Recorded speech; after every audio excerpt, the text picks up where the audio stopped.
Bahay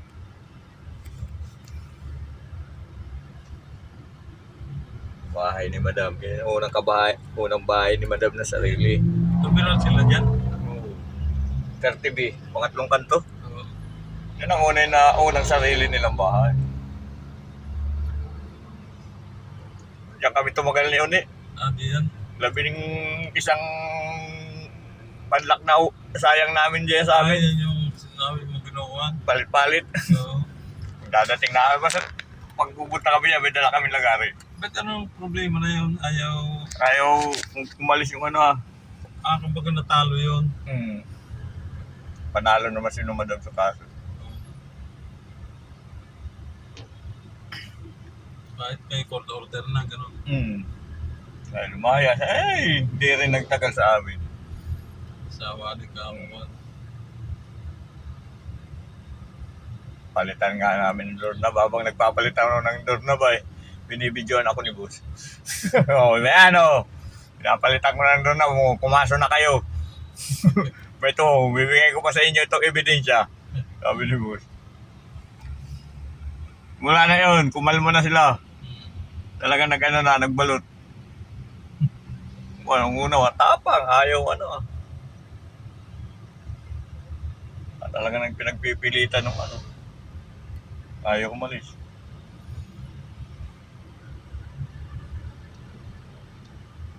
Ano yung binili ni Madam yun? Panalo sa kaso yun. Binayad. Yung na-scam sila noon. Investment. Yun ang nakuha nila. Saka yung tindahan din sa kanto, yung kay Albiar. Yun, ang mga panalo ni Madam yun. Yung bayad sa scam yun. Yung sila na-scam nung Sa ngayon, magandang pwesto.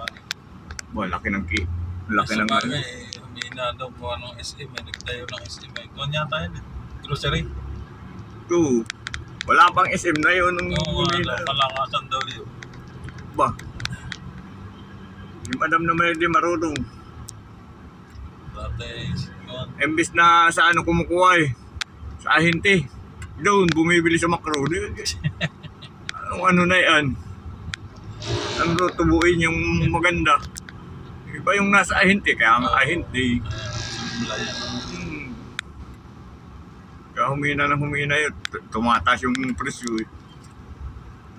Doon sa MJM yun, yung pinanalo na nila, na-scam, maraming na-scam noon. Yun ang panalo nila. Saka yung bahay na yan. MJM Marketing. Laking nun. Bumibinta ng 32 yun sa umaga. Sa gabi, parang nasa 24. marami parang silang lupa sa Bicol Ito. Kadalawa. Hindi yata naman nakuha. Transfer pa sa kanila. Nabinta niya na yata yung isa. Nabinta niya na yata yung isa. Dalawa lang naman yun. Dalawa. Saka yung bahay na inuupa ng card. Oo. Yung isa maganda. Nasa gilid ng kalsada. Yung isa napakalayo. Malayo sa kalsada. Yung card. Nakaupa po. Kaya sabi, aalis din. Awan. Punta namin doon na Yung ginawa namin pet-exit. Nando lang Gusto bilhin sana ng kaibigan ko yun Ang problema ko, walang titulo. Hindi pa na nasa mother title pa, hindi pa nakakat. Hindi pa na-okay. Gusto sanang bilhin yun Sabi na, ayaw ko na. Hindi pa pala yun nauukit.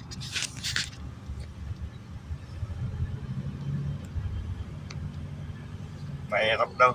Susugin mo pa yung may-ari ng mother title. Tapos, dahil pang paperma. Mga patay na pati.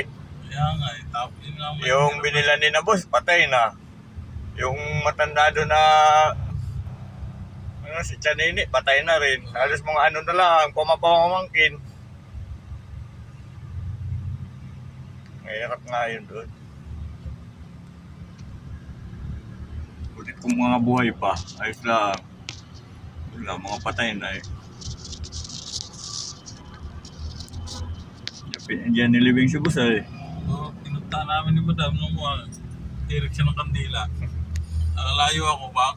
Dito ako sa may bago tumulay. Di ba naroon sa may tumulay na gano'n? Punta siya doon. Tagal. Nakala ako sa service. Naulan na eh. May bumalik. Uwi na. Tara na. Ayaw magsindi yung posporo. Naubos na eh. Ang dalas may 1,000 click pala naman yung dala-dala mo. Yung may na klase posporo. Oo. Anigis na eh. Magnalamigay ko ha. Ayaw sumindi. Ayaw. Hindi naman sumindi. Later na lang sana. Dinala po. Sigurado pa.